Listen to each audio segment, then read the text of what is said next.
ಈಗಾಗಲೇ ಎಲ್ಲರೂ ಮಾತಾಡುವಂತಹ ಸಂದರ್ಭದಲ್ಲಿ ಕಳೆದ ವರ್ಷ ವಿಧಾನಸಭಾ ಚುನಾವಣೆ ಪೂರ್ವದಲ್ಲಿ ಈ ರಾಜ್ಯದ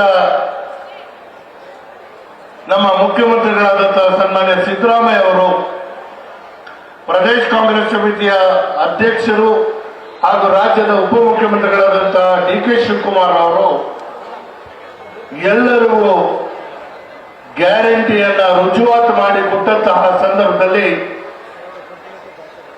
ಯಾರಿಗೂ ಅಷ್ಟು ವಿಶ್ವಾಸ ಇರಲಿಲ್ಲ. ತಾವೆಲ್ಲರೂ ಇವತ್ತು ಈ ಎಲ್ಲಾ ಕಾರ್ಯಕ್ರಮಗಳ ಫಲಾನುಭವಿಗಳಿಗೆ ಹಾಕಿದ್ದೀರ.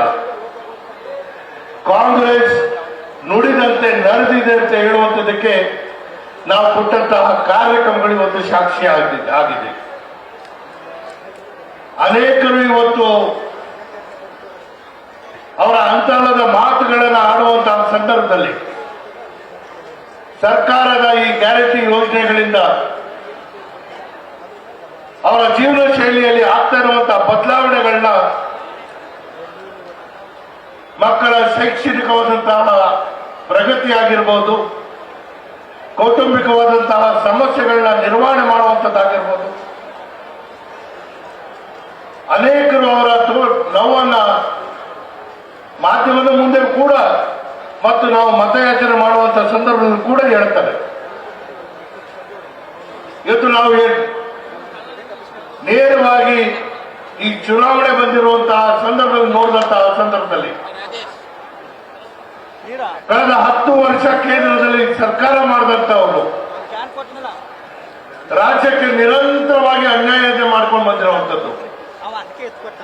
ನಮ್ಮ ರಾಜ್ಯದಿಂದ ತೆರಿಗೆ ಸಂಗ್ರಹ ಮಾಡಿ ಕೇಂದ್ರಕ್ಕೆ ಕೊಟ್ಟಂತಹ ಸಂದರ್ಭದಲ್ಲಿ ರಾಜ್ಯಕ್ಕೆ ಕೊಡಬೇಕಾಗಿರುವಂತಹ ನಮ್ಮ ಪಾಲನ್ನ ಆ ಕೊಡದೇ ಇರುವಂತಹ ಉದ್ದಾಟತನವನ್ನು ತೋರಿದಂಥದ್ದು ಕೂಡ ನಾವು ನೋಡಿದ್ದೇವೆ. ಇವತ್ತು ಜನರ ಸಮಸ್ಯೆಗಳಿಗೆ ಸ್ಪಂದನೆ ಮಾಡಬೇಕಾಗಿರುವಂತದ್ದಕ್ಕೆ ಜನರಿಂದ ಆಯ್ಕೆ ಆದಂತಹ ಸರ್ಕಾರಗಳು ಮಾಡಬೇಕಾಗಿರುವಂತಹ ಕೆಲಸ. ಆದ್ರೆ ಮಾಡಬೇಕಾಗಿರುವಂತಹ ಕೆಲಸವನ್ನು ಬಿಟ್ಟು ಜಾತಿ ಮೇಲೆ, ಧರ್ಮದ ಮೇಲೆ ಒಡಕನ್ನು ತರುವಂತಹ ಅವರ ನೇರವಾದಂತಹ ಅವರ ಕೆಲಸನ ನಿರಂತರವಾಗಿ ಮಾಡ್ತಾ ಬರ್ತಾ ಇದ್ದಾರೆ. ಕಾಂಗ್ರೆಸ್ ಪಕ್ಷ ಈ ರಾಷ್ಟ್ರಕ್ಕೆ ಸ್ವಾತಂತ್ರ್ಯ ತಂದುಕೊಟ್ಟಂತಹ ಪಕ್ಷ, ಜನರ ಸಮಸ್ಯೆಗಳಿಗೆ ಸ್ಪಂದಿಸುವಂತಹ ಪಕ್ಷ. ಬಹುಶಃ ನಮ್ಮ ಮುಂದೆ ಇವತ್ತು ಏನು ಚುನಾವಣೆ ಬಂದಿದೆ, ಈ ಚುನಾವಣೆಯಲ್ಲಿ ನಮ್ಮ ಕಾಂಗ್ರೆಸ್ ಪಕ್ಷದ ಅಭ್ಯರ್ಥಿ ಮತ್ತು ನಮ್ಮ ಚಿಹ್ನೆ ಆದಂತಹ ಅಭಯ ಹಸ್ತಕ್ಕೆ ನಿಮ್ಮೆಲ್ಲರ ಆಶೀರ್ವಾದವನ್ನು ಬಯಸುವಂಥದಕ್ಕೆ ನಾವೆಲ್ಲರೂ ನಿಮ್ಮ ಮುಂದೆ ಬಂದಿರುವಂಥದ್ದು. ಸ್ನೇಹಿತರೆ, ಈಗಾಗಲೇ ನರೇಂದ್ರ ಅವರು ಮಾತಾಡುವಂತಹ ಸಂದರ್ಭದಲ್ಲಿ, ಕೃಷ್ಣಮೂರ್ತಿ ಅವರು ಮಾತಾಡುವಂತಹ ಸಂದರ್ಭದಲ್ಲಿ, ಪುಟ್ಟರಂಗ ಶೆಟ್ಟಿ ಅವರು ಮಾತಾಡುವಂತಹ ಸಂದರ್ಭದಲ್ಲಿ ಚಾಮರಾಜನಗರ ಕ್ಷೇತ್ರಕ್ಕೆ, ಈ ಜಿಲ್ಲೆಗೆ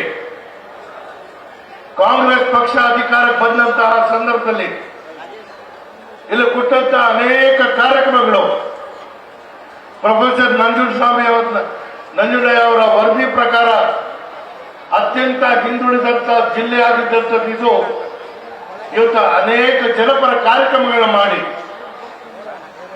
ವಿಶೇಷವಾಗಿ ಉದ್ಯೋಗ ಸೃಷ್ಟಿ ಮಾಡುವಂಥದ್ದಕ್ಕೆ ಚಾಮರಾಜನಗರದಲ್ಲಿ ಇವತ್ತು ಕೈಗಾರಿಕಾ ಪ್ರದೇಶವನ್ನು ಸ್ಥಾಪನೆ ಮಾಡಿ ನಮ್ಮ ದುಡಿಮೆ ಮಾಡುವಂತಹ ಕೈಗಳಿಗೆ ಉದ್ಯೋಗ ಕೊಡುವಂತ ಕೆಲಸ ಮಾಡುವಂತ ಒಂದು ಚಿಂತನೆ ಮಾಡಿದಂಥದ್ದು ಕಾಂಗ್ರೆಸ್ ಪಕ್ಷ.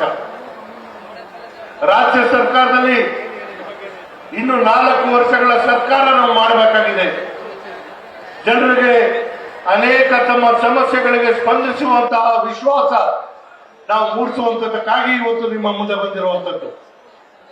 ಈ ರಾಜ್ಯಕ್ಕೆ ನಿರಂತರವಾಗಿ ಅನ್ಯಾಯ ಆಗ್ತಾ ಇತ್ತು.